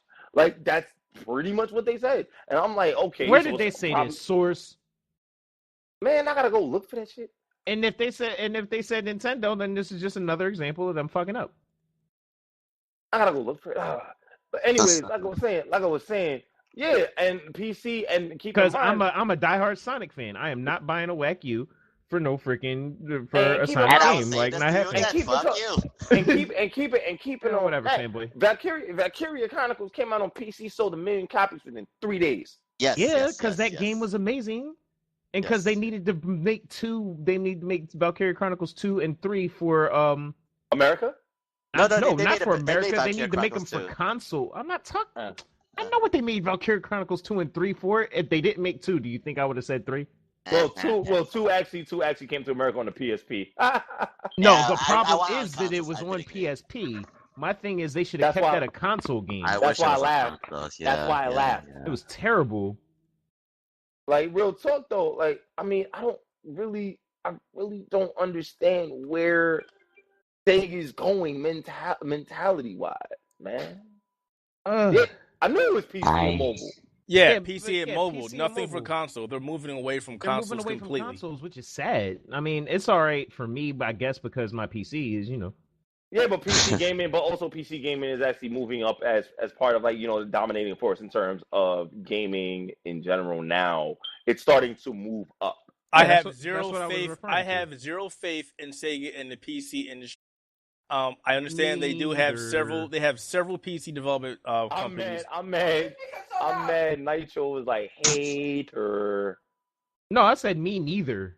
Oh, Yeah, okay. I yeah, thought you he's said in hater. agreement because Sega has a couple major players in the PC turning out their hits because part of the agreement when they purchased them is you keep doing your shit and we won't bother you. But at the same time, when it comes to Sega developed franchises games, they've proven that they just cannot do something. It's so simple properly. I.e., something which I'm super still simple. salted. Sonic games. Well, Simple. not even that. Not even Simple. that. We still haven't gotten. We still have not gotten, and I'll keep saying it. We have still yet to get Fangster Online 2 in the state. Yo, Yeah. it's sad. It's sad when fans can make a better Streets of Rage game than you can.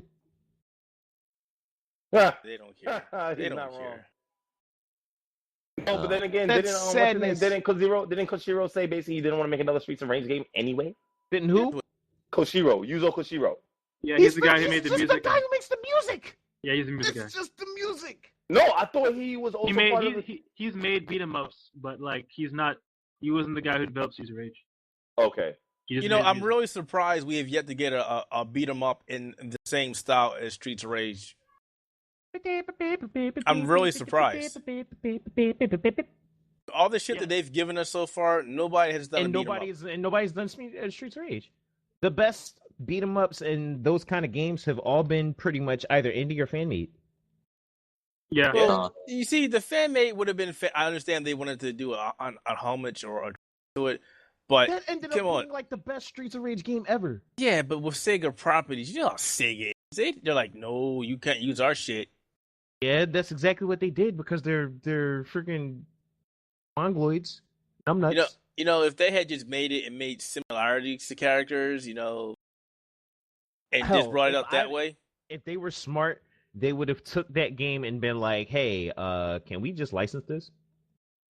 And then release it for consoles. They would have never done it. Or hit up Christian Whitehead, who did the re-releases for like Sonic CD. And he's not a guarantee either, because remember he's trying to do Sonic 3, and Sega's like, no, fuck. Remember, he's not. All they had to do for that Streets of Rage was just give us a different game, give us the Streets of Rage game, but envision it, give it some other title, and then later on come out and say, "Oh, hey, we got some reskins for you. Play it just like Streets of Rage." Done. Done and done. Though they could have just made a new Streets of Rage or Streets of Rage remake with better graphics. Like, Sega doesn't care. I prefer new Streets of Rage because I really enjoyed the Double Dragon remake that WayForward did. Yo, don't ever let Neff hear you say that because he hates that game for some reason. Oh, he hates the game. I don't care. I don't give a damn what he thinks. But every time I talk about the game, he's like, "This game is terrible." Why that game was able to exist? You're a Nintendo fan, right? So we're always going to be at odds anyway. What, me? Oh wait, no, not you. I don't. Anyway, but part of the reason why that was able to happen was that voices mixed up. Was that the Double Dragon game was the people who own the Double Dragon IP, they loan it out to anyone who has the money. Anybody can make a game for it. Whereas Sega is a lot more tight-fisted with their IPs. So I guess unless they specifically contract you out, for stupid reasons, you can't have it. Yeah, and well, I mean, outside of that, I mean, I also anyone can make a Double Dragon game. You just give them the licensing fee. Anybody at all. Indeed. Anyways, which is cool. I also want to talk about one more thing before we go. I mean, I know some of us are interested in the Oculus Rift. We gotta hurry up because this is gonna be a long ass podcast. People gonna we ain't got time for this shit. No, I'm just saying. Ain't nobody got time for that. They released I was looking at Ars Technica and they released the specs that you need for the PC for Oculus Rift. So the PC hardware you need to run the Oculus Rift. Guess what, Glenn? What? Keep going. I won't interrupt you. Okay, it's like you need a GTX 970 or AMD R9 290. Intel i5 4590 or greater. 8 gigs of plus of RAM. Compatible HDMI 1.3 video output. 2 USB 3.0 ports or Windows 7 Service Pack 1 or higher. Pretty much. And I think it's about like $600. There's no price. $900. No, I'm talking about like the system that you would need to run it would be like $900, $1,000. Guess what? Nobody cares. I'm not saying nobody cares for you. I'm just saying nobody cares. Nobody cares because we're not getting that shit till next year. Okay. So, and that means shit can change. Yep. This is true. Things change very rapidly in the world. So I'll wait until they finally tell us that they're not talking about development and they actually have a consumer version of the Oculus ready to go, which is why I have yet to purchase it yet. I want the consumer version. You give me the consumer version and I'm good. I don't need the development version because I'm not. I feel like I'm the only one that really wants the HoloLens because I'm sorry, that shit looks cool. The only one that wants the what? The HoloLens. It's not that people don't want it, yo. It's that. Oh, wait. The HoloLens? Microsoft's VR. Oh, that version of the Oculus Rift? The only reason I'm like this is, Microsoft HoloLens is actually augmented reality. It's not VR. Oh, yeah, I know what you're talking about. The only reason I'm skeptical you're the only one for that. I don't care about there are so many players in the VR scene that even though the technology isn't present, you have yet to give us anything that we can try for ourselves in our homes. That's worthwhile to go buy. Everything has still been a beta or an alpha, not a finished project. So give me a finished project, put it in my hands, and show me why I want it, what it's going to do for me, productivity or entertainment wise. And otherwise, the only thing that we're getting this year is what, the Steam one? We're getting nothing this year. Oh, I thought it was this year that we're getting the Steam one. Yeah, until they actually got a product to put in my hands, I really don't care about Oculus Rift. Yeah, we're not getting anything right now. And honestly, as much as I'm watching the HoloDeck. Oh, sorry, the HoloDeck. HoloLens. You know what it reminds me of? The HoloDeck. You know what it reminds me of? Really, what it reminds me of? The what? Kinects on my face. Who? The Kinects on my face. That's what it reminds me of. Wow. They Sorry. connect. My bad. Oh, damn. God damn. See? Yeah. Can't do it. They haven't Hey, shown better. Clint, let's be honest. Have they shown us anything otherwise for the holodeck? Have they? For the I'm about to say holodeck? holodeck again. I have to stop saying it. I know they're not talking about that. I know they're not going to talk about it at E3. I think they're going to talk about it later on, but they haven't really shown anything else. They also haven't shown anything out for the I think they've shown stuff for the Gear VR and the Vive, but that's about it. Oh, Vive. Okay. Nothing that we haven't seen from another product. That's the whole thing. It's a hell with Morpheus. But Yo, Morpheus will kick your ass. He trained Neo. see what you did there. Bruh. I had to do it. I had to do it. Weren't you the one who hated puns? That was a good pun, though. That's not a pun. There's no that's such just a thing. reference. I mean, you're right. It's in the same vein. It was good. Man, Keith, go buy yourself a 4K monitor for $300 at Dell. Required. I don't want one. No, I got a 34-inch monitor. Fuck 4K. What do you need it for? Like, brag. My E penis.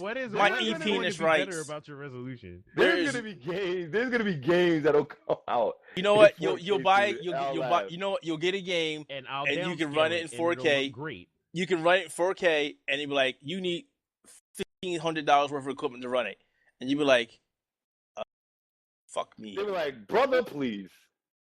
Go buy a Titan X, and you might be able to run this game in 60 frames per second. My Maybe. man says that might get after you spend $1,000 on the Titan X. No, Might. Yeah, you'll be able to get a Titan to be able to play it on with the 4K. Be able to play it comfortably.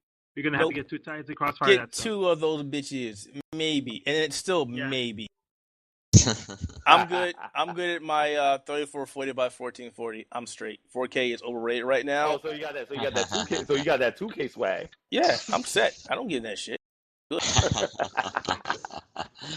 All right, guys. So that is the end of the Outerhaven Podcast, number 66. I hope it's not too long. Any last words? Any last words? Yeah, might as well just close. Keith ran out of words. He was like, I was going to say something. Anyway, I have nothing more to say to you people. Yeah, I think we're good. We're done. We will be back next week. Will we be back next week? No. We will likely be back in 2 weeks and probably before E3 to give us, our speculations, our rundown and coverage of the event. Obviously, we won't be there, but we'll catch the panels and. Oh, we'll have I think the streets. No guarantee. Keith. If let's say schedule-wise, if we do a podcast on the 30th, record on the 30th, we can record a podcast on the 13th. Like that's like literally right before Evo. I mean E3. Right before Evo. Like I'm excited. Obviously, Nitro, I'm excited for Evo. So I mean, we'll talk about that on the next pod. Good night.